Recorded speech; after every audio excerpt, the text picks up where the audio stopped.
Sucheta! Hi. Wow! After more than 20 years, Easily 20 right? years. Yeah. Yeah, exactly. And it's such a joy, Sucheta, to host you on episode 4 of Inspired Circles. We have gone from classmates to sitting here talking about one of the greatest stories ever told, the I Mahabharata. agree. Yeah. Yeah, and you are currently writing a book on the Mahabharata, Sucheta, and Yes, that's I'm very fascinated by how deeply you have dived into this epic, and I'm so excited to have this conversation with you. right. I'm so excited to Uh, be here. yeah, so tonight, Sucheta, I want to bring that world to our audience, Mm-hmm. the battles, the Dharma, the grey characters, Mm-hmm. and more importantly, what all of this means for our everyday lives in 2026. Yep. And while I was reading what you shared, Sucheta, I really love this line. What is here is found elsewhere, and what is not here is found nowhere. It just kept me thinking for I don't know how much time, and it actually captures how complete and universe this epic really is. Mhm. And with that as our starting point, Sucheta, let's step into this wonderful universe together for some time. And Okay. before everything else, I just want to introduce you to the audience again as well. So we were classmates in Hiranandani Foundation Okay. School, and post that, you did your Family is here. graduation, post graduation at University of London, University of South Florida, Yeah. and so Sucheta is a scholar of South Asian studies whose work primarily interrogates colonialism, nationalism, and modern Hinduism. Hmm. And her research examines the impact of the Sanskrit epics, particularly the Mahabharata, on Indian politics.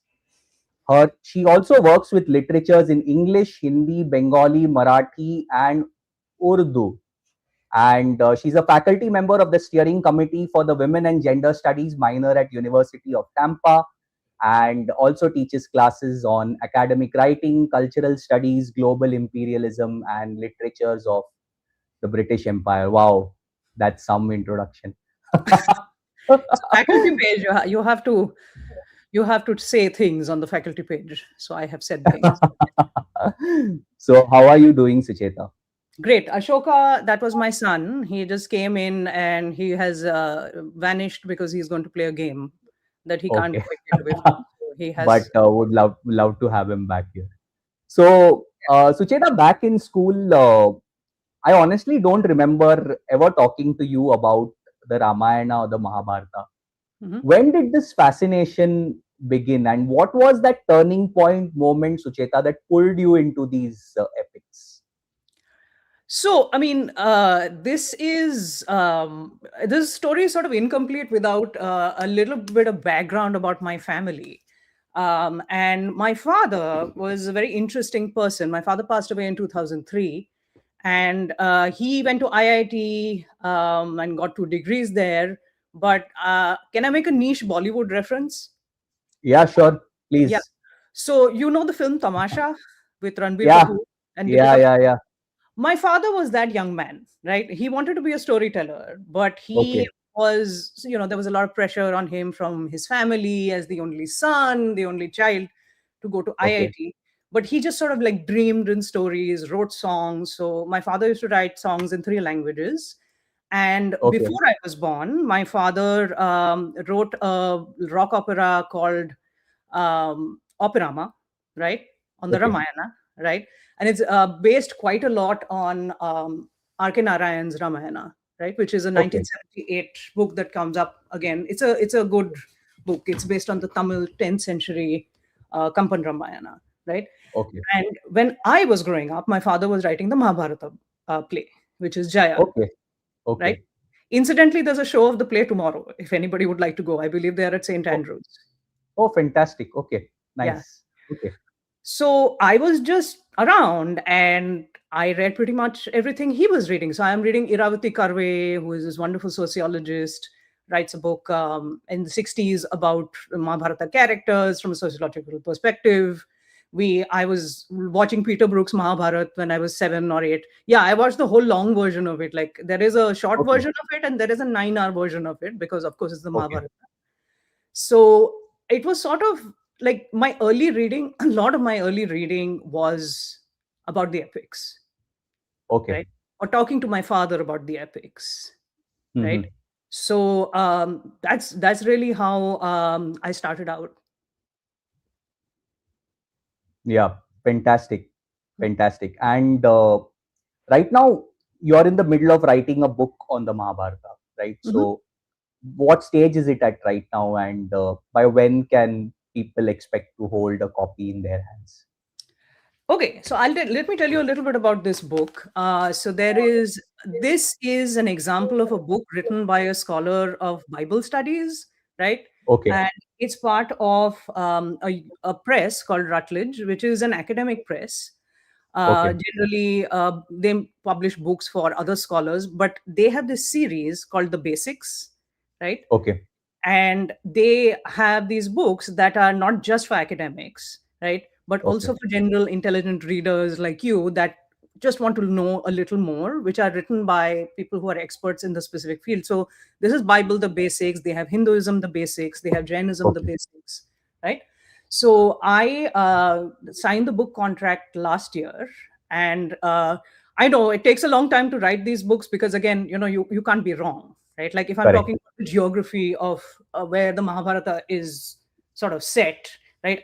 Yeah. I'm going to have someone make a map after I do the research, right? Yeah. So I have written. So it's supposed to be like a 55,000 page, not page. Oh my God, 15,000 pages is for the Mahabharata. The 55,000 word book, and Wow. Okay. I have written maybe 20. But of course, I have to write when I'm not teaching and when Yeah. my child allows me to write. Yeah. And he's quite tired of it. But sometimes my kid says, "I'll be 8 or 9 when the book comes out." So the estimated time for the book to come out is I'll finish the full manuscript by September 1st, uh, Okay. 2027, and Okay. then it has to go through peer review. The proposal, when I sent them the proposal and said, "Hey, I want to write this," it also went through peer review. And Okay. you can't just say random things about the Mahabharata without somebody else, like another historian or a religious studies scholar, checking your scholarship, making sure it's correct. Absolutely. So it'll go through another round of peer review where two Okay. people who I don't know, it's usually blind Okay. peer review, so they don't know me and I don't know them, so that they can Okay. impartially judge my work. And it'll go into peer review in 27. Okay. I'm hoping it comes out in 28. Okay. Um, that's what I'm estimating. I'm also writing a second book, which is Wow. for Indian audiences, uh, Okay. and that is going to be with any of our HFS friends if they're here. Is going to be with my lovely friend Partho Chakrabarti, who was Oh, a fantastic. batch junior to Nice. us at HFS.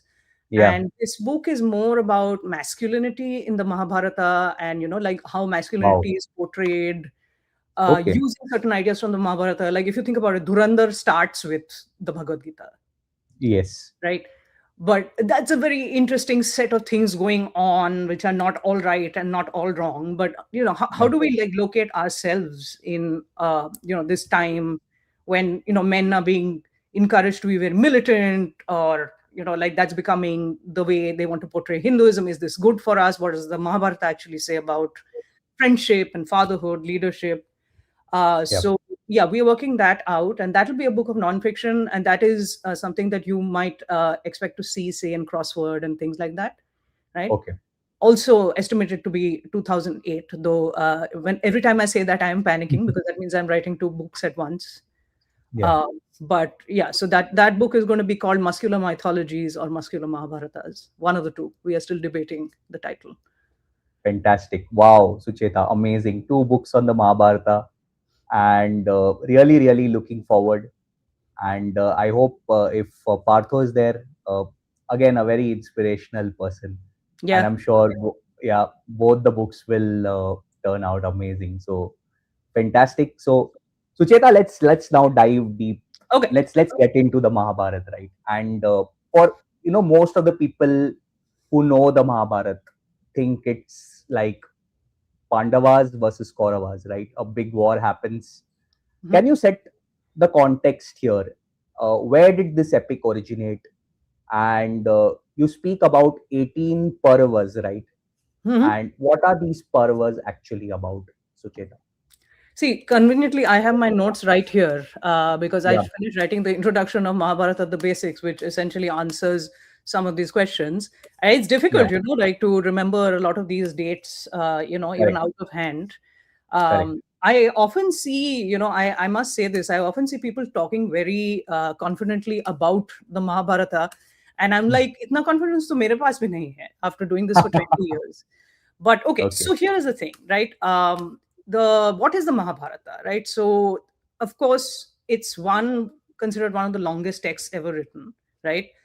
yeah, In over 100,000 poetic verses in the Indian classical language of Sanskrit, right? The Mahabharata tells the story of a great war fought by two factions of fraternal cousins, which we know, right? yeah, But I think the book is much more than that, right? Because, of okay, course, there are 18 parvas in the book, which are 18 separate books. I don't actually have, I think I might have Parva 12, which is the Clay Sanskrit Library translation with the folks at Harvard University. The other thing okay, about the Mahabharata, before I describe the Parvas, is that it's considered a cursed book. So, one, you're not supposed to keep it at home. okay. Oh, really? Yeah, Okay. you're not supposed to keep it, not supposed to keep it at Wow. home. So I have most of Okay, my, the very annotated, thick versions of it in my office, and I'm at home now.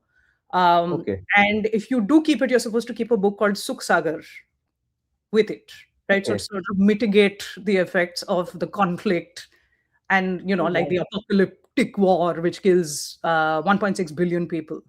Again, don't ask me why 1.6 billion people is the number. Epic time and epic numbers are hyperbolic. Yeah, So we have 18 parvas.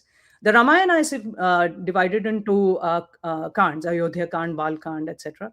And the yeah. Mahabharata is divided into parvas. There are Okay, 18. I would say books 1 to 4 just sort of set up the story. The first Parva, Adi Parva, is about genealogy, right? So, like Shantanu, Satyavati, mm, how Bhishma ends up being Bhishma, right? yeah, Krishna Dvaipayana, who is with Vyasa, right? There are three Krishnas in the Mahabharata, actually. okay. Krishna, Draupadi, with the long A, Krishna, Mm, Krishna Vasudeva, and mm, of course, Krishna Dvaipayana, who is Vedyas, because Dvaipayana means he who was born on a dweep, right? Like okay. on an island. Mm, So Adi Parva, then Sabha Parva, which is actually my favorite because that's unfortunately the book in which Draupadi is dragged to court. okay. But she says some very interesting things about ethics and Mm, female autonomy, and as you know, I'm a gender studies professor as well. And the mm, third book is again, them being in exile. The fourth book is my actually that might be my favorite book because it's the most fun book of the Mahabharata, mm, where they are in disguise, right? yeah. And it's just really joyful, that book. Like they decide to like look at a different version of themselves. Like Arjun becomes Brihanala, who is a Mm, dancer, yeah. and like he's a very masculine warrior who decides to become a dance teacher in Mm, Virata's kingdom, and mm, he actually really enjoys it. Like there's mm, descriptions of his okay, parandas and descriptions of his skirts as he's going to fight a okay. battle. And yeah, then from the fifth book onwards, like it seems like the war is going to be inevitable. So there are Mm, some efforts for diplomacy. It's called Udyoga Parvan, which is, of course, again, like Krishna tries to talk to Duryodhana, Krishna tries to talk to Karna. That's also where Karna learns that he is Kunti's son, right? mm, And then books 6 to about 12 or 13 are the war, mm, right? okay. And then, of course, there's the establishment of the Pandavas, which Yudhishthir is very reluctant to really. Your name is Abhishek, so his Raj Abhishekam, right? Yeah. He needs to be reassured quite a bit by Bhishma, right? That Mm, this was right, that the war was worth it, and then there correct. is some point to ruling this kingdom. And Mm, then, of course, we have a couple of books of them ruling. Then mm, they give up the kingdom and they start ascending to the heavens, right? So Hmm. that is Correct. Mahaprasanika, which is book 17, Hmm. right? And there is a Swargarohana Parva, which I was just reading a very fascinating new book about that, where they Hmm. actually go to, or rather, Yudhishthir goes to heaven, or does he? Which is, Hmm. like that sort of open end. Hmm. Yeah, so these are the books. Since the 60s, they have included a 19th parva. It's not a 19th parva exactly, it's like an appendix. Appendix, I don't know. Appendix is the body thing. Hmm. But Hmm. called the Harivamsa Purana, which basically talks Okay. about Krishna's lineage, similarly. Okay. Right? So it just sort of explains how Krishna sort of fits into these families, because Krishna is, of Okay. course, Kunti's nephew, right? Correct. And the Harivamsa talks about his family, how he comes to be a deity, and then how he is in the Mahabharata, which is now also available. So yeah, like sometimes people will say the Mahabharata has 19 books, but 18 Okay. is the core story. Fantastic. Love the way you broke down these 18 parvas, and the way you so nicely explained them. Very, very beautifully explained, Sucheta. So let's come to dharma. Okay. Okay. So uh, you've spoken about different kinds of dharma: personal, social, role based. Uh, can you break this down for us? Like, and with one or two situations from the Mahabharata, and try to connect them to a modern everyday dilemma. Okay, let me talk about this. Okay, so I actually just wrote a book, journal article for the Journal of Dharma Studies, which is a very interesting academic journal. So I'm actually pulling up my notes, right? So Yeah, if we think the Mahabharata is an extended contemplation on the concept of dharma, first of all, hmm. dharma is very difficult to translate, right, into Correct, English. And correct. since my scholarship is in English, although I talk a lot about Hindi literature as well, Yeah, it's so Barbara Holdridge, who is a wonderful scholar at the University of California, Santa Barbara, okay. translates dharma as religion, law, duty, norm, social usage, right conduct, morality, justice, or righteousness, Hmm. right? Hmm. Which it's like that's a whole cluster of things. Like it's personal ethics plus religious ethics plus just conduct with others. Okay, And correct. the thing in the Mahabharata is, one, dharma is presented at various occasions, but there's also dharma chal, right? Okay. So there are also people who transgress dharma, including Krishna himself, right? And that Hmm. is one of the Hmm. greatest tensions in the Mahabharata, that, okay, you're asking us to follow the path of dharma, but if Yeah, you are going to ask Duryodhana and ask Bhima when he's having that last fight in Masala Parvan, yeah. which is the book of clubs. No, sorry. That's where the Yadava Vrishnis die. I'm sorry. But Hmm. Duryodhana, when he's having a fight with Bhim, and they both use the Gada, right? Yeah, And of course, Krishna says, hit him in the thigh, which is against warrior code, right? yeah, You're not supposed to do that. yeah. So there's as many instances of dharma being challenged as Correct. there are instances or ideas that present dharma as a sort of path to follow. Yeah. um, and one of the definitions I like is that by a scholar called James Fitzgerald, who is also a major scholar of the Mahabharata. He says dharma is a normative action that is beneficial to its agent after death, right? Because of course we have Okay. the Hindu cycle of reincarnation, and if you do your dharma, then you gather the karma, and then it determines your afterlife. And Yeah. there are various other ways where you can also talk about it, like the abstract quality of being correct, Hmm. righteousness, goodness, justice, Hmm. universally good characters, right? And again, like Hmm. the idea that it's transcendently good or right to be, Hmm. Hmm. is dharma. As for modern day application, I guess here's a problem. I have not seen Dhurandhar because I don't think I can deal with that kind of violence. One of the Same disadvantages, here. I have not seen Durandar too. I have not seen Dhurandhar. one of the Yeah. disadvantages on working on a book that is about the most violent book ever, because the Mahabharata is incredibly violent. You know, like whose head is severed, who gets which astra from which other person, fir kya Hmm. hoga, and then like all of that. So when I'm relaxing, I don't want to watch anything violent. So Yeah. Dhurandhar is definitely not something that would be relaxing to me. But if we are sort of like, I can see how they would have framed Dharma by starting with the Karmane Vadhika Raste Mapuleshu Kadachana slok, Yeah. right? In Dhurandhar 1 and 2, which is again like he's doing something that will involve violence, but he's doing it for a righteous cause, right? Hmm. And a lot of the Gita, I know we're going to talk about the Gita in a bit, is about how to be a just warrior, right? And being a Yeah. warrior means that you have to kill, right? Or you have Yeah. to participate in violence. Yeah. And like in the Gita, Arjuna and Krishna sort of grapple with how to come to terms with this, because emotionally it doesn't Yeah. feel good sometimes to do your dharma. Like I'm sure in Dhurandhar, Ranbir Kapoor's character experiences, sorry, Ranbir Singh's character experiences suffering, right? But he is Hmm. there for a mission, right?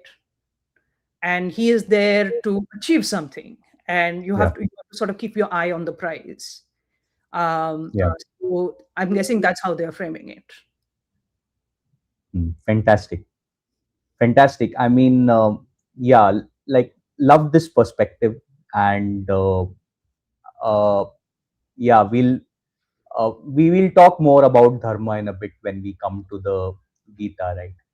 And so we'll talk about we usually we grew up thinking Sucheta, uh, Pandav's good side, Kaurav's bad side, and I'm sure you've spent a lot of time Mhm. researching on the Kaurav side, right? Especially Duryodhana. And so, what do we miss, or what do you think we should know before reducing them to just villains, right? And any fun or like mind bending trivia that you really want to share about Hmm. the Kauravas? So they have a sister. There's 101 of them, and Dushala is their sister, who is married to Jayadrath. And Hmm. unfortunately, in the Virata Parvan, poor Draupadi really goes through it. Jayadrath actually tries to abduct Draupadi, and the only reason the Pandavas spare his life is because he is married to Dushala, right? Okay. And there are various other Kauravas. I cannot claim to name all of the Kauravas, but there is Yeah. Duhasana, there is a Dushasana, there is a Vikarna, and of course Duryodhana. Yeah. And interestingly enough, and maybe my ICSE friends, I don't know who's here, will remember this. We had this lovely play in one of our Hindi lit textbooks, which was called Ekanki Sanchay, right? Yeah. I And can recall it. Yeah. yeah, it was called Mahabharat Ki Ek Sant, right? And it's Okay. by a wonderful Hindi writer called Bharat Bhushan Agarwal. And Hmm. that's this sort of like a two character play conversation between Yudhishthira and Duryodhana. And he Hmm. actually talks about how he was named Suyodhana. Like nobody's going to give their Okay. child a name which is Dur, right? So Dur is Correct. negative. Yeah. So he was initially named Suyodhana. And in this Oh. Okay. play, right, he talks about that with Yudhishthir and how he became who he is, why he took the decisions he took. So Duryodhana has also been humanized quite a bit. The other thing about Duryodhana, which another scholar called David Gitomar has written about, is that actually, if you think about it, Duryodhana is probably capable of being a pretty good king because he's very magnificent, tall, he commands respect, right? Yeah. He has, as the young people would say, he has swag, right? Yeah. But one of the things that stops him from becoming the king or being on the right side of history is that he doesn't believe in the divinity of Krishna. So Krishna tries Yeah. to show Okay. him thrice who he is, Yeah. right? Once when he goes to for the diplomacy mission, and of course Yeah. Duryodhana tries to tie him up, right? Correct. And there's another instance also. Oh yeah, when when they're assembling the armies, and Hmm. Arjuna and Duryodhana go to meet Yeah. Krishna. Yeah. And he, of course, sits at the head, and Arjun sits at the feet. And of Yeah. course, Duryodhana says, well, I want the Yadava warriors. And Arjuna says, I want you. I want Krishna. Because if I have Krishna, I don't need anything else.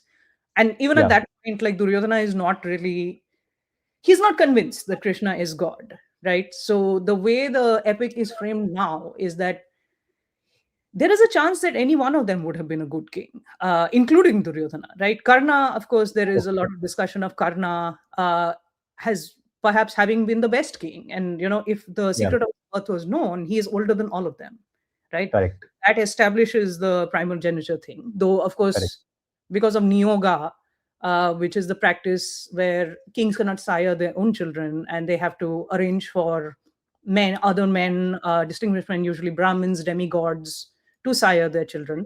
I mean, none of them Yeah. are Pandu's biological children, Hmm. right? And that also sort Yeah. of drives the conflict. Yeah. But yeah, Duryodhana is a pretty interesting character, Yeah. and quite impressive if you think about, he's filled with what they say rajas, like they talk about rajas, tamas, and sattvic guna. He's filled Yeah. with that anger and that grandiosity and that kind of thing. Yeah, Yeah. You do you know that there is one temple in Kerala dedicated to Duryodhana? I've heard this. Yeah. Yeah, yeah, yeah. There is one temple. I don't know. I've not researched in depth, but this is what I've heard. So yeah, fantastic. I mean, yeah. So actually, Duryodhana is and even the other Kauravas worth researching. And we'll come to the Palace of Illusions, where also Mhm. I a lot of references to Duryodhana, right, come in there, and very impressive. Uh, but we have a completely different perception of them. Mhm. So, Sucheta, two stories which you would like to tell the audience from the Mahabharata, which you really feel that wow type, that you think which some people would not have heard of. Hmm. Okay. Do you want war stories or do you want stories that generally are in the Mahabharata? Because this is the both the good and the bad thing of the Mahabharata. It's like a concentric circle. There's a frame Your narrative. choice. There's lots of stuff going on. I do Your like choice. talking about the Virata Parvan, and I have a Okay. friend, Dr. Nell Hawley, who is actually writing, I believe, a book about the Virata Parvan, which is the fourth book of the Mahabharata. And Okay. this is the book in which they have to spend 1 year incognito, so agyatwas, right? So that's the Yeah. 13th year after the exile, right? Yeah. And there, each of the Pandavas takes on a disguise, and they take on a disguise that in some way parodies who they are. So Yudhishthir, for instance, becomes Kanka, who is a Brahmin that is Okay. very good at playing dice, which is Correct. of course ironic because he just Yeah. lost everything. Yeah, so Yeah. he's going to help Yeah. King Virata. Draupadi becomes Serindri, who is the maid of Sudeshna, Queen Yeah. Sudeshna. Yeah. We have, I really do like this, Bhima, who becomes Ballava the cook, right? So Yeah. instead of being the Yeah. person that eats the most, he brings a lot of joy by cooking. And, Yeah. like teaches the young men in the kitchen to wrestle. And Yeah. Arjuna becomes Brihanala, right? Yeah. Rather The Brihanada, dancer. and Brihanala is how Bhasa talks about it in the Pancharatra, which is a Sanskrit play, right? Yeah. So I really like that portion very much because it just sort of turns the Mahabharata sort of upside down to make, sort of show how people are what we call playing, right? In a postmodern spirit of play, if I may say so. Yeah. Like, just changing the hierarchies as they are usually, and you know throwing something else in there. One of the Yeah. stories that I like there is it's very interesting. So Kichak, who is um, Queen Sudeshna's brother, Yeah. takes a liking to Draupadi and starts to harass her essentially. Okay. So Draupadi goes, and this is also something I find very fascinating. She often is protected by Bhima, although it's said that she loves Arjuna the most. But Yeah. Bhima is very dedicated to her. And in fact, when she first falls, when they are in on the Mahaprasthanika, right? So book 17, Bhima actually tells Yudhishthira, Draupadi has fallen. What are we going to do about it? Right? Yeah. But Bhima is always very protective of Draupadi. So when Kichak starts harassing her, this is very interesting. Bhim essentially dresses up as Draupadi at night. Okay. Wow. Okay. He wears women's clothing, and Okay. he lies somewhere, and she tells Draupadi to tell Kichak that she will meet him somewhere.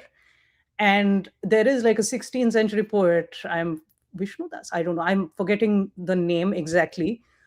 Okay. Like literally, Kichak goes and touches Bhishma, and then touches Bhima, and Beam. then suddenly Bhima emerges in the sari or whatever Ach.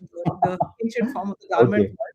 And the 16th century poet actually talks about how Bhima's eyes are red, as if he has sindoor Okay. in his eyes. Okay. What a lovely thing, like a devotion to a wife, right? Because we Yeah. usually see sindoor as going the other way. So Yeah. I really like that story. There is also another story that I really like of King Bhangaswana, who is, I think Okay. this is 13, and he is a king that gets cursed. I mean, lots of people get cursed in the Mahabharata. When I was teaching the Hmm. Mahabharata in my class, I was like, don't shoot at anything, don't go anywhere, don't Okay. do anything, don't don't look at a deer, don't look at the other deer, right? They get Okay. cursed all the time for shooting the wrong person or whatever. So Yeah. Bhangasvana is essentially cursed to become a woman, Okay. right? And he becomes a woman because like the idea is that being cursed to be a woman when you are a man, particularly a king, is a demotion, right? Correct. And he becomes a woman, he marries someone, he has a family, right? And at one point, the person who originally cursed him, I'm forgetting the sage's name, comes back and says, okay, I mean, you've done your time, right? I'm happy to change you back into a man. And guess what Bhangavasana says? He says no. Okay. And they're like, why do you say no? And he says, I have experienced such joy being a mother Wow. that Amazing. I wouldn't give it up, right? And also, Wow. Okay. going into like people can fight with me in the comments about this. He also says that women, he has noticed that women experience more sexual pleasure, and he is not Okay. willing to give up these two pleasures by returning Okay. to becoming a man, right? And I Wow. just I love that story, like as a mother, Nice. as a person sort of flipping things around. Yeah. Nice. Nice. Amazing. So the first story. So Mhm, I vaguely remember reading this in the Palace of Illusions, which we'll mhm. come to. Yeah, Kishak is And but the second one is was really nice. I really didn't know about that. I'm sure that a lot of people who are watching also would not have known. And so you also spoke about Ashwatthama and Jujutsu, right? So do yes. you want to share something? So the reason I'm talking about Ashwathama and Jujutsu is because one of the books, right, which is an adaptation of the Mahabharata, or rather, it's a play, it's a verse play called Andha Okay. Yugi by Dharmveer Bharti, right? Okay. It's a 1954 Hindi play. It essentially talks about the days after the war, right? And Okay. it features marginal characters, like characters that who are not in the center of the action, so not Yudhishthira, not Duryodhana so much, but Yeah. Sanjaya, Dhritarashtra, Gandhari, etc. And it talks about how each of them sort of grapple with or come to terms with what's really happened in the war, right? Okay. And Gandhari is, like she has Putra Shok, Hmm. right? She is just Correct. devastated because each and every one Correct. of her children are going to die. Correct. And there, two interesting things happen. One, there is the character of Yuyutsu, who Hmm. is an illegitimate child of Dhritarashtra, because Gandhari Okay. had one of the longest pregnancies ever in history. Hmm. Hmm. And then, of course, she gave birth to a ball of flesh. Then she was advised to cut it up and put it in pots. And then Hmm. Hmm. Duryodhana apparently sprang out of the pot fully grown, which is also something that complicates how old he is. Okay. Apparently, he was never a child, right? Apparently, came out of the pot as a Acha. warrior, right? Okay. And Yuyutsu was born out of an affair that Dhritarashtra had with a maid, right? And similarly, it's like it's one of those situations where if the father is Kshatriya, the maid was caste oppressed. So he's not Mm-hmm. really on the inside. There is no chance that he'll inherit the throne. And he becomes a very interesting character because he essentially switches sides. He Hmm. goes and fights for the Pandavas, right? And like in Andha Yug, Gandhari sort of interacts with Yuyutsu, and she's like, she says, "Tumhare haath thake nahi apne bhaiyon ko maar maar ke," right? And Hmm. it's just she's such an interesting and beautiful character, Gandhari, because we don't see or hear much from her in other texts. So Yuyutsu is again like one of the kind of Kauravas who changes sides, and Ashwathama, of course. I don't know. Have you seen Kalki 2898? No. I did watch Kalki 2898. I don't mind it. Okay. I do think, and in a way, they have set up Kalki 2898, which is, of course, a film by Nag Ashwin that came out in 2024, as sort of Mm-hmm. a sequel to the Mahabharata, right? Where Ashwathama, who is Drona's son, right? Hmm. He gets revenge. And of course, I can go into the story of how Drona was tricked into putting down his weapons when, like Hmm. Yudhishthir said, Ashwathama hatohata, right? And Correct. then in a stage whisper, Narova Hmm. Kunjarova. So I don't know whether Hmm. it's a human or an elephant. Hmm. And then Ashwathama finds that his father has died, right? Uh, Hmm. and then Ashwathama goes on a killing spree, right? Yeah. Soptik Purvan, which is book 10, I believe, is Hmm. about the sleeping warriors, where he literally goes and kills, goes to the Pandava camp and kills everyone while they're sleeping, which is Yeah. horribly unethical, right? Yeah. And then he also conspires at that time to kill Uttara's child, who Correct. is a fetus, right? And this is Correct. going to be Parikshit, and then there's going to be Janmajaya, and Janmajaya is the person who the story starts and ends with, who is Parikshit's son. Correct. And he does kill Uttara's child in the womb. So Hmm. Krishna curses Ashwathama to eternal life Hmm. because he's committed feticide, right? And Hmm. Krishna is able to restore because Parikshit is born and rules for a little while. Hmm. Uh, but Ashwathama is just very interesting. In Kalki 2898, they are Hmm. actually seeing a world which is in the Kali Yuga, 3,000 Hmm. years after the war. Like the first shot of Kalki 2898 is, the war happening, the wars, the scenes of the war, the arrows, all the dead bodies, Hmm. and you see Krishna, you don't see his Hmm. face, which is a very Hmm. common motif in a lot of books where you don't see Krishna's face. You Hmm. see Krishna as an entity, as a god, as a concept, right? Hmm. He comes and he takes out Ashwathama has a money in Yeah. his pocket, and he takes the money out. Hmm. He's like, now you have to assist the next Krishna avatar for the Hmm. sins you have Hmm. committed. So Ashwathama, and of course, Mr. Amitabh Bachchan plays Ashwathama, which Hmm. is so fantastic. And then, of course, and Kalki 2898, I recently learned this is actually based on something that is actually written down. Hmm. So the story of Okay. Sumati, who is the mother of Kalki, is written down somewhere. Now it's just sort of Okay. escaping. But Okay. yeah, Ashwathama is a very interesting character because in Andha Yug, for instance, the way it's Hmm. articulated Hmm. is that he says, if people are going to treat me like an animal, right? Like if we are Hmm. not going to distinguish between whether an animal has died or a man has died, he's like, I'm going to become that animal, Wow. Hmm. right? Which I think is just so powerful. He's Yeah. like, if you denied my humanity, I have Hmm. to fully embrace being an animal, and you cannot expect Hmm. me to act ethically after this. I Hmm. mean, even saying Narava Kunjarova is also dharmachal, right? Hmm. You're not supposed to do that, Hmm. right? They lie Yeah. to Drona. So yeah, I Yeah. like these two characters very much as well. Fantastic. Superb. Uh, Loved it. Like four amazing excerpts, like you have shared, and really, really loved it. And Uh, any conversation on the Mahabharata, Sucheta, is incomplete without talking about the Bhagavad Gita, right? Of course. It has personally been a very big influence on my life. I literally carry with me whenever I travel. It gives me it keeps me very secure. I feel very secure with it, and I can go on and on about it. But what does it mean to you personally? I have more of an academic answer to that question. Yeah, And sure, absolutely. really, so the second chapter of my book will be not only about the Bhagavad Gita, but generally how in Hinduism is portrayed in the Hmm. Mahabharata. And the Bhagavad Gita is a very interesting text. And, it has, again, I think it also has 18 parts because 18 is that sort of Yeah, significant correct, number. correct.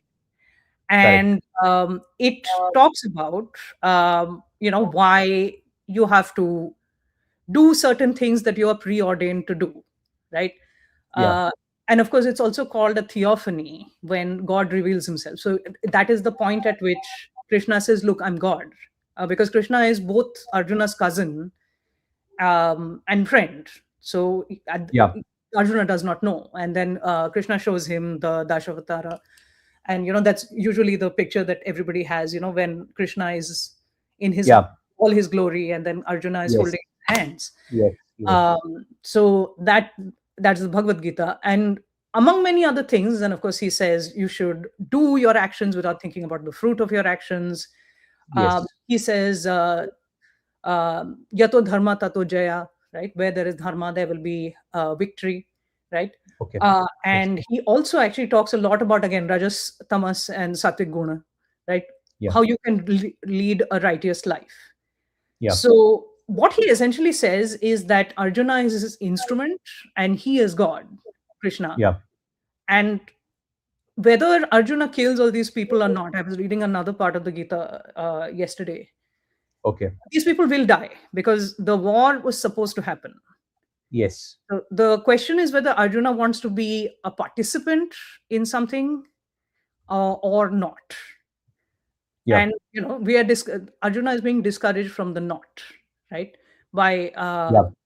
And I do love that many of the men in the Mahabharata are also very emotional and vulnerable, right? And this is also something I really Okay. hope to talk about in my second Mm-hmm. book. Like, he's in Mm-hmm. doubt. He's not perfect all the time, and it's a much more nuanced understanding of masculinity, really, because he's like, I Mm-hmm. can't kill my cousins. I can't kill, like, Bhishma is standing in front of me. I can't do it. And Krishna says, I need to tell you something, right? Then sort of Mm-hmm. spells out duty, dharma, and like why this has to happen. Mm-hmm. Gandhi took the opposite message from the Gita, where in the Gita somebody is being exhorted to kill, essentially, to fulfill their dharma. Because remember, Arjuna is a kshatriya. To defend and to kill in the name of defense is supposed to be what they do. Uh, Mm-hmm. but Gandhi essentially read the Gita as in the opposite way for his ideas of ahimsa, right? Mm-hmm. So there's he writes in Young India, which I believe is 1926. I could be playing fast and loose Okay. with the dates. That Okay. he saw the Gita not so much as an exhortation to violence, but as a sort of way to understand the sort of eternal duel going on within ourselves at all Got times. it. And like, it's never easy. I mean, a very important thing that comes up in the Gita is, I'm asking you to do something that is not easy to do. That is not Mm. something you want to do. That is not something that you would want to do based on a first emotional reaction to it. But it has to be done, right? And I can see how you would think about it in multiple contexts. So of course, yeah, Mm. Gandhi used to talk about the Gita as a mother, right? Okay. He used to say it's a mother text. Mm. So yeah, there's lots of interesting messages that can be drawn. But yeah, like, in a way, Gandhi's reading is sort of radically different from the way the Gita is contextualized in the Mahabharata, right? Mm. Fantastic. Um, so we spoke of, I took the reference of Palace of Illusions. I really love that book. And, retelling the Mahabharata from Draupadi's lens totally changed the way I saw the war. And I never before reading that book, I never really thought about the other uh, the other ways in which the war has impacted the future, right? Mhm. So do you feel that some of this tragedy was avoidable, and how do books like these reshape our understanding of this epic? So that is actually what my PhD project was about. That Yeah. yes, there is the epic, and there's the critical edition of the epic, which has the 18 parvas, and now Harivamsa, which was compiled in the Bhandakar Oriental Institute.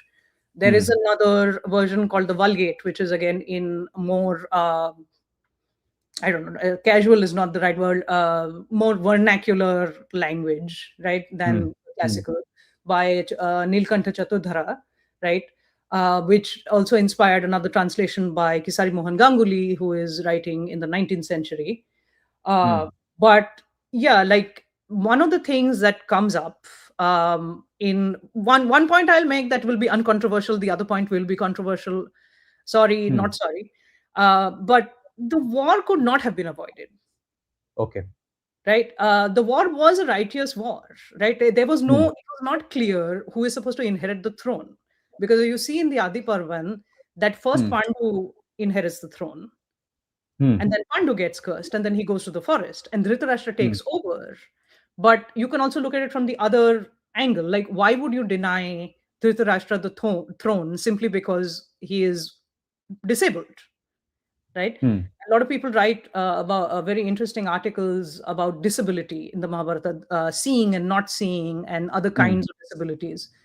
Hmm. Um, and then it just becomes unclear who's going to be king. And then there is the Hmm. matter of the Niyoga children who are not clearly Pandu's sons, Hmm. which is sort of everybody knows, but nobody wants to talk about it.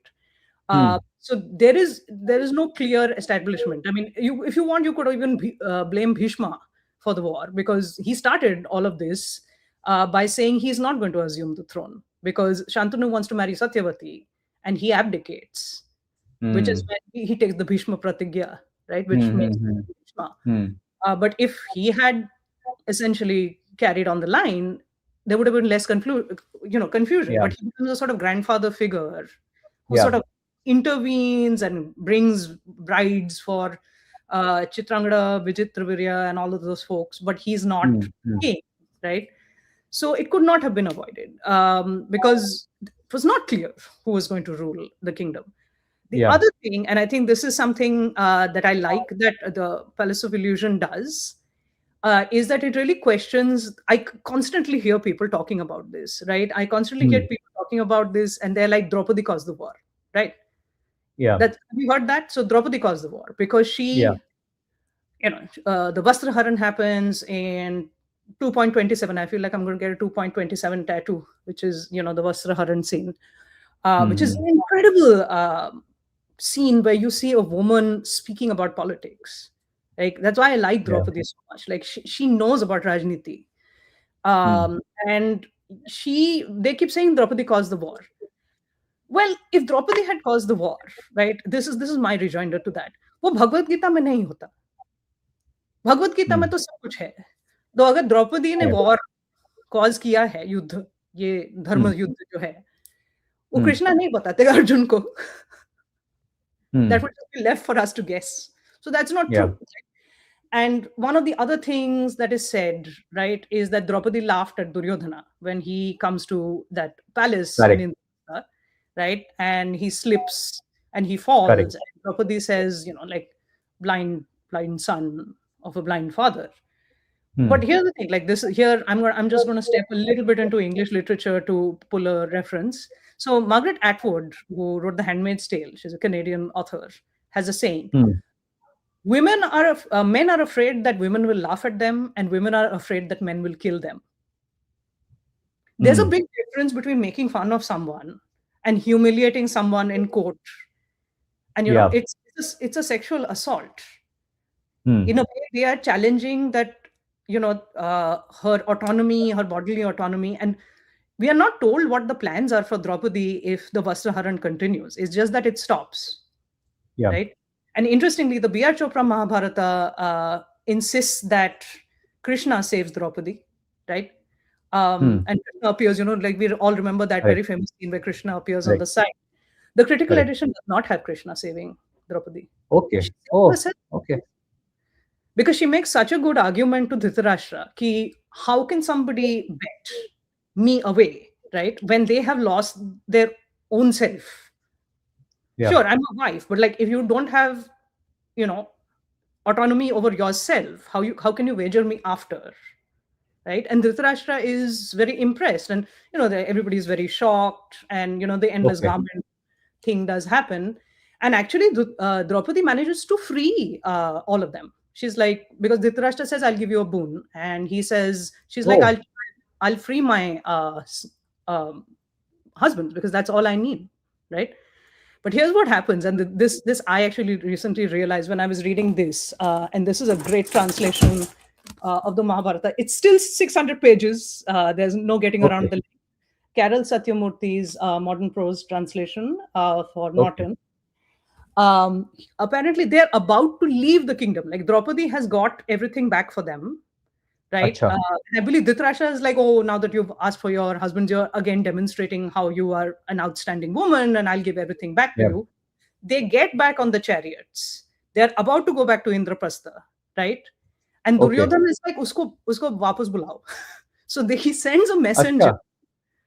to Yudhishthir and says, Okay. एक और game. Acha. And Okay. Yudhishthir goes back Oh, wow. I didn't because know this. Okay. he had that Wow. gambling ki Fantastic. lat, So, Yeah. but it's so frustrating. I was like, your wife has solved all these problems for you. और आप चले Yeah. जा रहे हैं Indraprastha and then आपके पीछे पीछे कोई आए एंड बोले एक और बार एक just one roll of the dice एक पासा फेंकिए Yeah. It is Oh, just man. So crazy um Crazy. Insane. So, on this, Sucheta, I'm sure everyone who's listening, I'm sure after this conversation, people would just want to love, people would want to love to pick up a book on the mhm. Mahabharata and read it again. And so, if you had to suggest some books on the Mahabharata which people can just pick up and read, what would they be? So first is of course the Carol Satyamurthy translation. I like this very much. The translation Okay. I recommend, especially if you're reading the book to younger audiences, like if you're reading it to your child who is 8, 9. I would recommend R.K. Narayan's Mahabharata, which I don't know how he's managed to condense it into 200 pages, but he has. And of Okay. course, R.K. Narayan is wonderful. He also has a Ramayana. Here are some other more interesting books. These are not necessarily story books. This is a book about the Razmanama, and the Razmanama Okay. is actually a 16th century edition of the Mahabharata that was Okay. made by Akbar, who was also very fascinated by the Mahabharata. And it's all in Mughal miniatures. You can see the war, right? It has the most beautiful miniature photographs depicting certain parts of the Oh, war. wow. It's Nice. and Okay. again, like the manuscripts, there are only like a couple of sets of manuscripts, and they are Okay. kept very carefully. So that's a good book. One of my wonderful friends, Sohini Pillai, has written a book called Krishna's Mahabharatas for Oxford Okay. Press, Okay. which talks about how Krishna Bhakti became bigger and bigger in the Mahabharata narrative as it evolved after Nice. the 15th century. And we also have a lovely book called Many Mahabharatas, in which I have contributed. This is Draupadi with her attendants, right? Oh, wow. Okay. And this book talks about many ways of looking at the Mahabharata, many adaptations of the Mahabharata, whether it's Palace of Illusions, or if I have another book here. You're in my office, so I have books and books. Uh, Yagyaseni, right, by Pratibha Okay. Ray, which was written Okay. originally in Oriya. I think this is better than the Palace of Illusions, though, because it really Oh, talks about really? how Okay. a woman can be a spiritual being, and they show Okay. Krishna and Draupadi having a much more personal relationship. They do have a personal connection because of the Krishna and the Krishna thing, but Okay. they show, I mean, it's sort of a way to for Draupadi to have her own rendering of the Gita, right? Okay. For her to get, the message about what is her purpose here. So I really like this. And of course, Mahashweta Devi, who is a wonderful author from West Bengal, so she writes in Bengali. She has a set of stories called After Kurukshetra, which talk about Okay. women in the Mahabharata, and the Sri Parvan, which is the 11th book, where you see the grief of the women over the war, which has essentially been run by the men. Yeah. And she also has this incredibly powerful story elsewhere that came out called Draupadi, where she Okay. rewrites the story in the context of the Naxalbari movement. Okay. That's a very disturbing story because it has an assault that does take place. Because remember, not everyone can have powers to save themselves. Yeah. Draupadi is still not an average woman, but this actually shows the story of an average woman who is assaulted and Got it. watch how she stands up for herself, Okay. right? Okay. So these are some of my favorite adaptations. Amazing. Amazing. I mean, so many of them, almost 6 to 7 of them, like more than that, 7 to 8 of them you just mentioned, right? And I'm definitely going to pick some of these up and read. But thank you so much. I mean, this is really really nice. You spent a significant part of your life teaching, Mhm. right? So, what have you enjoyed most about the teaching profession, and how has engaging with the Mahabharata so deeply influenced the way you teach, Sucheta? So it's to me this is very interesting. So again, I should qualify. I'm from a Brahmin background, but I'm a woman, right? So Yeah. apparently, my ancestors were itinerant. This my husband has found actually because Okay. he's also very interested in history. They were itinerant scholars of the Veda, right? But of course, Okay. scholarship is not something that you know there are some obstacles to women pursuing, right, a Yeah. life of mind or scholarship. Yeah. So it's very interesting that I have come back to my ancestral profession. One, this year will be 15 years since I started teaching in college, and just Amazing. teaching is such a privilege because Yeah. somebody once told me in a very dismissive manner, I can't believe you have to interact with 18 to 22-year-olds your whole Okay. life. But when they like you, it is just like at the thank you notes, the cards, the Yeah. student who I had a Mahabharata class called Sanskrit Epics, which is both Mahabharata Ramayana. I had a student in the class who thanked me 4 times for introducing me to him to the Mahabharata, right? Wow. Okay. Nobody in that class was Indian. They were so scared that I was going to teach them Sanskrit. They're like, we are just here because we trust you. And I was like, to me, that's so much. Like, who have Yeah. chosen to trust me. And by the end of it, they were obsessed. They were just obsessed. Like Okay. each of them picked a character that they were writing papers on. So we had somebody doing Karna, we had somebody doing Dhritarashtra. Of course, Hanuman always gets picked up as a character, and the student actually found out things that even I didn't know, right? Uh, Okay. Hanuman's mother's name, right? And Okay. all of these things. So it's yeah, the Mahabharata is it's not very teachable because it's so long, but I have it's Yeah. been really wonderful to teach it. And the other thing about having worked on the Mahabharata for so long is that I'm not scared Yeah. of long books, at least. The students might be Yeah. scared, but like when they are like, "Oh, how long is this book?" and I was like, "Not that long." And actually, it's like Satanic Verses by Salman Rushdie, which is like 600 pages, which I have also taught. And they're like, "Oh, I'm tired," and I was like, "Why? I mean, 600 pages. It's not 15,000 pages like the Mahabharata." So they're like, "Oh, Dr. Yeah. Kanjilal, no."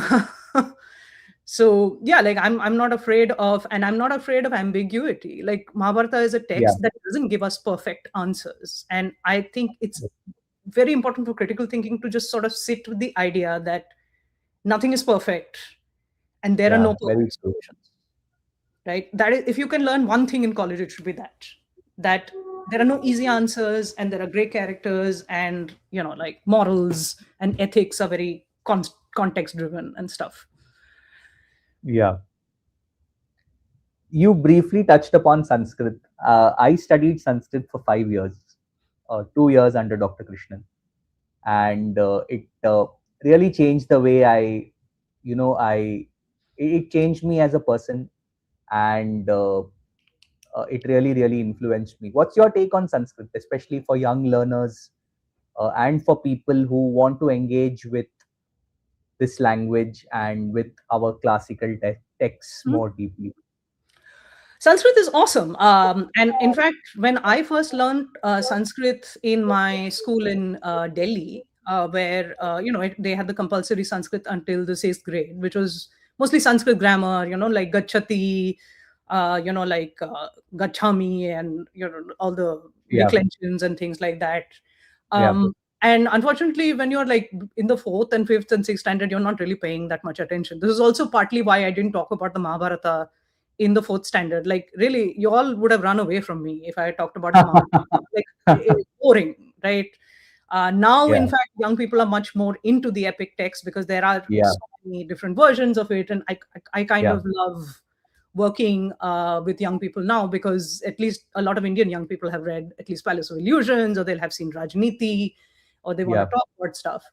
But I didn't pay a lot of attention to my Sanskrit classes then. But when I was in graduate school, yeah. when I was doing my PhD program, I worked with two professors. One is a Dr. Carlos Lopez, who is this wonderful Okay, gentleman who just decided that he's going to learn Sanskrit because it's very challenging, like mathematics. okay, Like, it's such a okay. grammatical language that the when you break down the sandhi, and when you learn about the case declensions, it just sort of sharpens your mind because there's so much Yeah, structure, like that Paninian grammar. correct, correct. So that's I learned that with him, and then I continued with Dr. Gil Ben Herut, who is from Israel. Okay.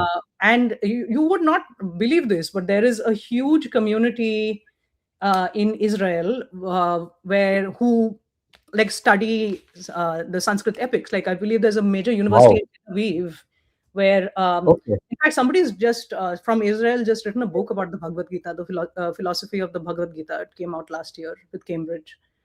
So I studied there. I have a friend. I highly recommend. I can drop his details here. I have a friend called Dr. Varun Khanna, who got his PhD okay, from Cambridge as well, who okay, has an amazing initiative, which is a teaching initiative called Sanskrit for Mere Mortals, right? okay, And I'm going to be joining those classes again. I need to brush up before I go back into the texts. And he's okay. actually planning to teach the way he teaches Sanskrit, and he's taught in many universities like Swarthmore College and Cambridge, and many other universities. He wants to teach Sanskrit as if it's a language in a bhasha way, which means you should be able to say, for instance, one of his examples is, instead of saying what's up, you can say apikim. Yeah, yeah, And it makes it just a bolchal ki bhasha. Like, one of the important things about yeah. language remaining is just the practice of speaking that language. And Correct, if we lose correct, that, we lose it, right? And correct. two is, we have to open up Sanskrit to everyone, because Sanskrit has not been Yeah, open to everyone because of correct, caste. correct, correct. But that's the way it will live, if we go into it with generosity, right? Yeah, fantastic, fantastic.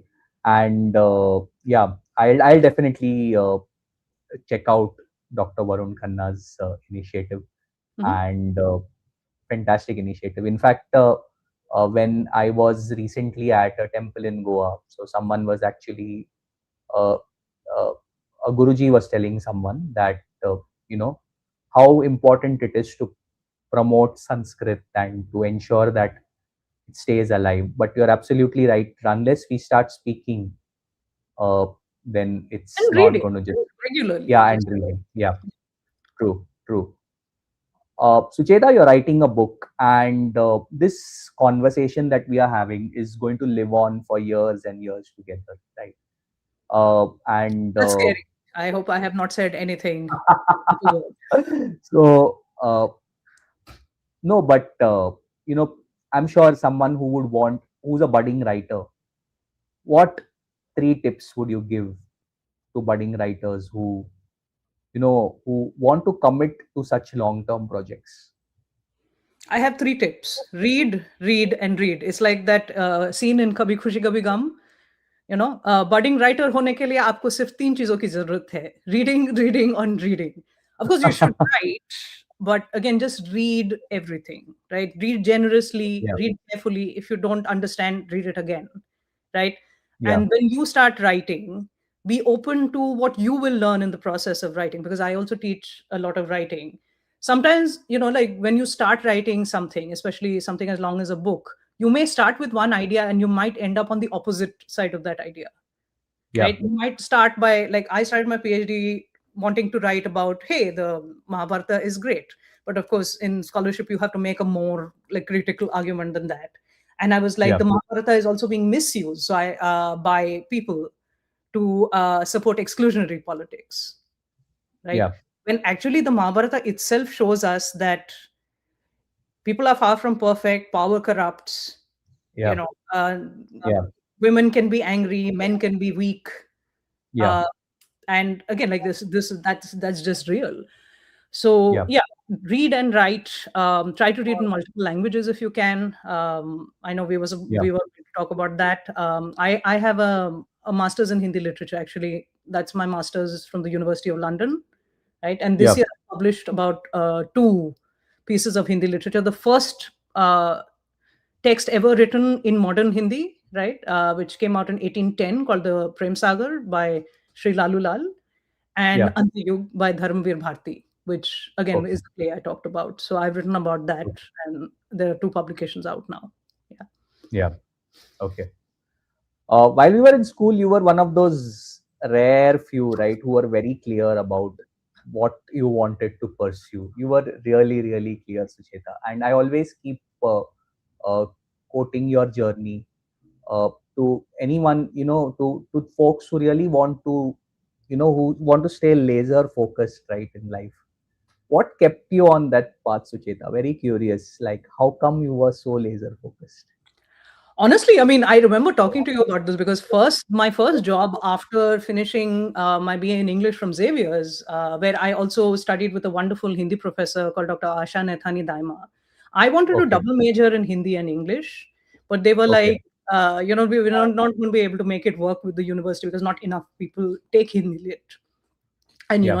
there's a certain way you have to set up the papers and the exams. um but I wanted to become a journalist at first, and I did work for Times of Yeah. India, for what is now iDiva. I was there when they decided in the meeting to name Rouge, which was the Saturday Weekly supplement, as Hmm. iDiva. Okay. um but I just and that was important already, though. And I'm sure you remember this very much. I got a 91% or something in the ICSE. Yeah. My God, Yeah. everybody was so upset with me for taking. They were so upset with me. Even my father was upset with me. And my father came and said, "How can you do this? Don't you want to go to IIT?" I said, "Well, you went to IIT and you're miserable. You wanted to be a storyteller. You wanted to be a songwriter, right? Instead of having a whole bunch of people go and do the same thing and do the same degree and the same thing and Yeah. then turn 40 and wonder, what do I actually want?" I'm like, I just wanted to put my feet in it from the beginning, right? Yeah. And in some ways, not having my father passed soon after, and I Yeah. didn't really have a father figure to sort of like say, yahi karna hai, ab shadi karni hai, ye karna hai. So that was good, and my mother was very supportive. And she was like, I just don't think, like I told her, I said, you want me to study engineering? Because that SIES where you all went, they had offered me a scholarship. And Yeah. the principal at that time called my mother, and she wants to go to Xavier's and study arts. And he was very gracious about it. And I was like, I'll do it if you want, because I'm the older daughter of a single parent family. And my mother is like, if you're not going to be happy, it's just not going to happen.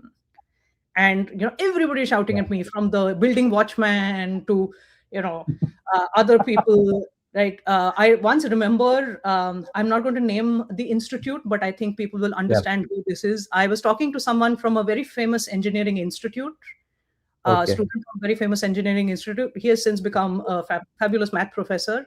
And he's like, "Oh, you must have taken arts because you did very badly in school, right?" Okay. And I was like, not really. I just really wanted to read and write. And he's like, "Oh yeah, what was your ICSE percentage?" And I was like, "Abhi bhi baat kar rahe hain hum log ICSE percentage ki." And I told him what I got. He started crying because he got 1% less than me. I'm like, "You are a math genius. You should be doing math. So you do math, then I will do the thing that I want to do, and we will have all kinds of people making the world a better place. What is the problem?" But yeah, I got a lot of opposition. But the doors really started opening when went abroad. And I know, I'm sure somebody wants to ask me why I went to America or the UK. I just didn't get a lot of research support here. Like somebody at Mumbai University, while giving me my MA degree, said, "लड़कियों को PhD करने की क्या जरूरत है?" And I was like, "मैं यहाँ कैसे रहूँ?" Right? Like you Yeah. need that supportive environment to go ahead. And once I went abroad, and once I came to America, and I know my in-laws, I feel so bad for my in-laws. They have to listen to everything that I talk about the Mahabharata. They've been so encouraging to me. Fantastic. My father-in-law reads everything I write, and they're Very nice. American. But my father-in-law in the 60s in New York studied with a professor called Anne Babby Brooke, who was one of the first Okay. people to get the Fulbright to India. So Oh, he was like, okay. "Yeah, I know Wow. what Mahabharata is." And I was like, "Are you sure?" And yeah, he is very interested.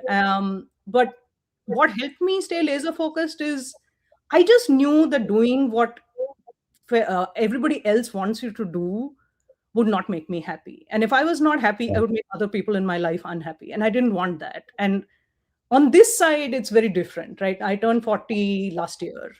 And I was like, I'm so glad I have this life. I have my family because, I met my husband 17 days into a PhD program. And he's Yeah. also a teacher, right? So he works on Chinese literature, philosophy, and gaming, Okay. right? And I have a family because of this. I get to teach. I have, like no students now. My students have started coming back with their husbands and wives. Like wherever we travel in the world, we went to Japan, we met a student there Okay. and talked to him about how he wants to start a ramen shop. It's such a privilege to do that. But like climbing that mountain from like post 10th standard to about 32 is which when I finished my PhD, it just seemed like "Ye kya kar rahe ho?" Like what's going to result? Because you don't have a lot of models for yourself when you do something that other people have not done. Yeah. But yeah, my family kept it together, and I guess I was just very ziddi. I don't know how else to put it. Yeah. So since you've been talking about your family a lot, I'm going to share this conversation with some of our teachers in school, Mhm. and I hope a few of them are watching us live right now. Uh, this is your first YouTube live conversation, Sucheta. No, it's not my Do you first want to YouTube. give I did one your last year okay? So with you. With you. This is the second, best one. uh, uh, Yeah. so do you want to give them a shout out? Yes. First of all, may I Family, ask teachers, friends, whoever. if Mrs. Vaswani is watching this, can I please have a scholar's badge? I would really like a scholar's badge because I'm a scholar. I was I was so close to getting a scholar's badge. I had 13 of the 15 points and I didn't make it. And I was like, please, when I come to Okay. India, will you please give me a scholar's badge? I'll wear the pin every day. Right? Abhi, if you want, I will finish my book draft and get it through peer review, and then you can give me a scholar's badge. So that's one. Two is I do remember a lot of wonderful teachers that supported me on this journey. So Yeah. Ramila Cooper, who and Archana Pandey, both of whom taught Hindi.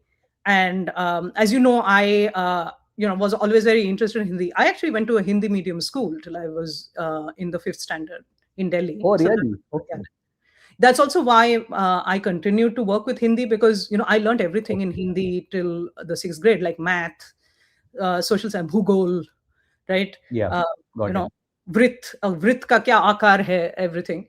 So pahade in Hindi, everything was in Hindi, Yeah. and I was like, well, if I have this language, it makes sense to take it further. And Mrs. Pandey and Mrs. Cooper were so incredibly supportive of Yeah. me. In fact, I wrote an essay on the Mahabharata for Mrs. Cooper Oh, about is the it? Okay. character of Shakuni, right? And one of Oh, the okay. side stories about why Shakuni becomes Shakuni. And Mrs. Pandey was so Okay. encouraging to me. And I know I was kind of a troublemaker in class to Dimelo sir and all of these things. But like the rebellion is both good and bad. Like you can rebel and get quite far, and you can rebel and really annoy everybody else. These things go Yeah. together. And I do Yeah. remember something wonderful that Mrs. Vaswani wrote in my school living certificate, or she had like this little Okay. character certificate, right, that she wrote for us, Okay. that I have always held on to. And she said in that, Sucheta never fears being in the minority, Okay. and I was like, that is such an interesting way to put it, because like I was always getting to arguments with people, and I had I would like to think I had a good sense of justice even then, and I had was very vocally a feminist, etc. But not everyone was on board with that, right? Not Yeah. everybody wanted to toe the line like that. But Yeah. Vaswani, though, of course, I think we made her life very difficult when we were in the ninth and the 10th, said she doesn't fear being in the minority. And that's carried me really far, because now, to my knowledge, I am only one of two female Mahabharata scholars on the tenure track in America, right? And the other person Wow. is my friend Sohini, Nell Hawley as well. But Nell Hawley is works more on the Sanskrit Mahabharata and within religious studies. But yeah, like, Okay. it's, you have to have, like, thank you for giving me that strength. Like, thank mera, like mera हौसला बढ़ाने के लिए, like, हिम्मत होनी चाहिए. Like, the himmat Yeah. really came from the teachers, my mother, who are like, we don't know what this is going to look like, जो तुम करना चाहती हो, but you should do Yeah. it, and we'll be here. And I Fantastic. hope they're here. But I want that scholar's badge, please. So, Sucheta, what I can do from my side is I will definitely share this with Mrs. Baswani. I will also share this particular excerpt of the whole conversation with her. Please do. I will just specifically request her to watch this. And if with this you can get a scholar's badge, Sucheta, I'll be the happiest. I don't know. Books being released is great, but scholars badge to मुझे चाहिए ही चाहिए. Yeah. Nice, nice. Sucheta, I want to know, I really want to know I have one last question before Okay. we conclude this. Do you feel that these epics should be a part of our formal education system? And if yes, at what age? And uh, in what format do you feel they can become wisdom? Right? Uh, what are your thoughts on this? I think you should start young, and that is one of the gifts that my family had, in the form of my great grandmother Renukana Bhattacharya, who was a gifted storyteller, and she basically Okay. started talking first to my father about the epics from a very young age, and then me. I was very lucky to have her in my life till I was 6 years old. She used to take care of me, and she just started Yeah. telling me these stories. And there's something very interesting to think about when we think about how women transmit these cultural narratives as storytellers.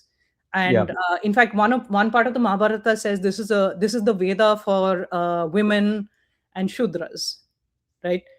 This is a way of understanding complex issues in religion through narrative. Like, all of us Yeah. love a good story, right? And it's Yeah. much easier to engage with a story than, like, more difficult aspects of philosophy, like Advaita Vedanta, right? Like, it's more Yeah. abstract. So I do Yeah. think it should be a part of formal education, but I think in general we should enjoy reading epics. Like, the Odyssey is Yeah. coming out in July, and given how many people are very upset about the casting, it means it still matters, right? Yeah. And when people say, well, it doesn't matter, why do we have to study all these things, they don't matter today. I mean, they're building, the temple has cost $245 million, the Ram temple, Yeah. right? The way India has changed after the Rama and Mahabharata TV shows came out in the 80s has been written about by many scholars, including me. It just sort of changed the landscape of India. Yeah. And if you're going to still say that, well, there's nothing in it in the humanities and there's nothing in stories, then people would not be fighting and killing each other to ban them, or to make sure that their version of the story is told first, Correct. right?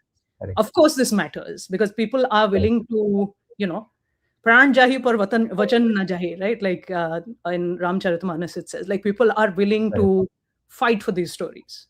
So I Correct. think, however you do it, but I do suggest always reading these things with an open mind, wanting to think of things with multiplicity and with diversity, and not to exclude people from being a part of a discussion about the complexities of a text, like the Mahabharata in particular, and even the Ramayana, Yeah. right? Have a generous reading, have oral storytelling, read various versions. It's just such a great story. Yeah. Very true. Very true. This has been such a fantastic conversation, Sucheta. I mean, I just loved it. Completely loved it. Any final thoughts from your side before we conclude? Well, I don't know. I was telling you this when we were discussing this. Please support your child if they want to do something that you Yeah. cannot really envision a very normal or profitable future for, because you just never know what they could end up doing in their life, right? Like if I was talking to myself, uh, a 12-year-old version of myself, my first reaction as a 12-year-old version, as a 12-year-old person, would be, I can't believe that women can do what you do, right? Yeah. It's such a privilege. Like, I get to talk about my culture. I give talks at every place called, like, churches. I give talks all over the world about the Mahabharata. And again, to reduce it to, well, this is arts versus humanities versus commerce, is really a very narrow way of seeing the world. So, like, Yeah. let your children dream big, and support them. That would be really my request to, especially our generation of parents. Fantastic. Uh, Beautiful final thoughts, Sucheta. Like, considering I have like 6-year-old kids, right? Mhm. What you just said will always remain etched in my mind, and I'm so glad. I'm honestly so glad that I had this conversation with you. Thank you so much for being here. Thank you for sharing Thank your you for time, having me. your memories, beautiful insights. It's just been a very special conversation. Uh, had someone told me 20 years back that I would be talking to you on this topic uh, in this manner, I would just have brushed I that wouldn't have person believed aside. it either. 'Cause you But don't become like, nobody knew what it was to become like a Mahabharata exactly, expert like 20 years exactly, ago. Yeah. exactly. So because when you told me, right, when I came to know that you are an expert in the Mahabharata, I'm like, wow, यार, ऐसे भी कोई हो सकता है. Wow, सही है. All bases everywhere. Like, once somebody asked me, "What are you doing your PhD on?" I was like, "At the University of Minnesota, where there's a lot of engineers." And they're like, and I was like, "I'm in the Asian Languages and Cultures department." They're like, "That's a very strange kind of engineering." And I was like, "वो तो engineering है ही नहीं भाई साहब." I'm literally studying South Asian history, culture, mythology, and religion, right? And he was like, "I mind is blown." Yeah. So this conversation was more special because this discussion just took us like on a wonderful journey from some of your memories of childhood, school, right, and to a much deeper and timeless topic, right? It's the Mahabharata is more than an epic, and we came to know such wonderful things about, so many suggestions, some wonderful stories. I never knew that it was a cursed book, Mhm. and some amazing stories, some amazing perspectives, and I just love those final thoughts, and I really want to uh, tell them out aloud. And so what Sucheta says is that please support your child, right, in whatever he or she wants to do, and in whatever will make them happy, and let your child dream big. So superb, Sucheta. Again, wonderful having you here. I'm sure this conversation will stay with us, many of us, long after this episode ends. And wish you all the very best for your book Thank you and so much. for everything that lies ahead. And to everyone watching, thank you for being a part of episode 4 of Inspired Circles. If you enjoyed the conversation, give the video a like, drop a comment, and if you haven't subscribed to the channel yet, please do. It means a lot to me. So stay curious, stay inspired, keep the conversation alive, and stay tuned for episode 5 of Inspired Circles coming soon. Thank you again, Sucheta, and Thank thank you you. to the audience. Until next time, goodbye. Bye, Sucheta. Bye. Bye.